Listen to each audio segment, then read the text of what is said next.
Siku moja nikiwa gym nimeconcentrate na mazoezi, ghafla alipita mdada mmoja. Lakini nilikuwa ni kama namfananisha na Mwajuma Nyaugoko ambaye nilisoma naye chuo kikuu. Mwajuma Nyaugoko alinipenda sana ila nilimtesa. Licha ya kuniandikia barua nyingi sana na kujishusha kwangu kwamba ananipenda, lakini sikujali kitu chochote.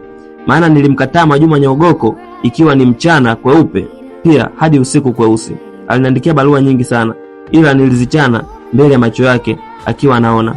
Mwajuma Nyaugoko aliumia sana ila alikuwa hana cha kufanya. Kwa kuwa alinipenda, hakuogopa kupata aibu mbele za watu hata pasipokuwa na watu. Ina maana Mwajuma ndo amegrow na kuota tako kubwa namna ile. Sikuamini macho yangu.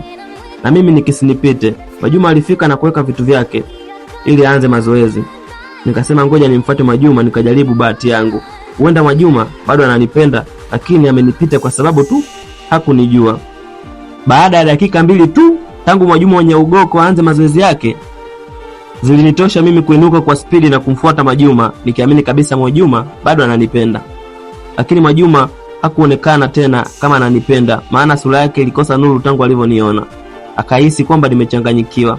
Ghafla tukiwa kwenye maongezi ya kubembeleza penzi, aliingia mshikaji mmoja na kumuuliza Mwajuma, "Mwajuma, huyu ni nani unayeongea naye?" Mwajuma alisema, "Huyu ni bodaboda wangu." Mshikaji alijiuliza, bodaboda anawezaje kuja gym 50,000 kwa siku?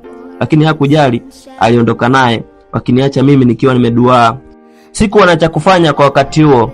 Nilibaki tu nikiwaangalia huku sura yangu ikiwa imekosa nuru. Kwa madoido, mshikaji alishika kiuno cha Mwajuma Nyaugoko ambacho kilikuwa ni chembamba kama nyigu, huku akiwa anapiga naye story kwa mahaba, akamkisi shavuni. Roho yangu iliumia sana, sikuwa na cha kufanya. Kisha akamuaga kwamba anaondoka. Kisha Mwajuma Nyaugoko alichukua pila na kuanza kulikalia ili kukuza tako lake ambalo lilishaanza kupata nuru. Alilikalia lile pila kwa madoido mbele yangu nikiwa namwangalia. Nafsi yangu iliumia sana. Sikuweza kuvumilia. Nikajisemea kimoyomoyo, mwanaume hawezi kushindwa na kitu. Ngoja nimfuate Mwajuma Nyaugoko nikajaribu bahati yangu tena kwa mara ya pili. Nilimfuata tena Mwajuma, nikamwangalia usoni, nikasema pengine Mwajuma akiniangalia usoni atanikumbuka vizuri. Lakini Mwajuma hakuonyeshwa kupendezwa na mimi wala kujipatia kumbukizi yoyote katika maisha yake kunihusu mimi. Haikuchukua hata dakika moja, Mwajuma aliondoka kwa dharau huku akininyali na kunisukuma. Niliumia sana ila sikukata tamaa. Nikasema leo Mwajuma atajipatia usumbufu mpaka aelewe na kukumbuka kuwa mimi ni nani.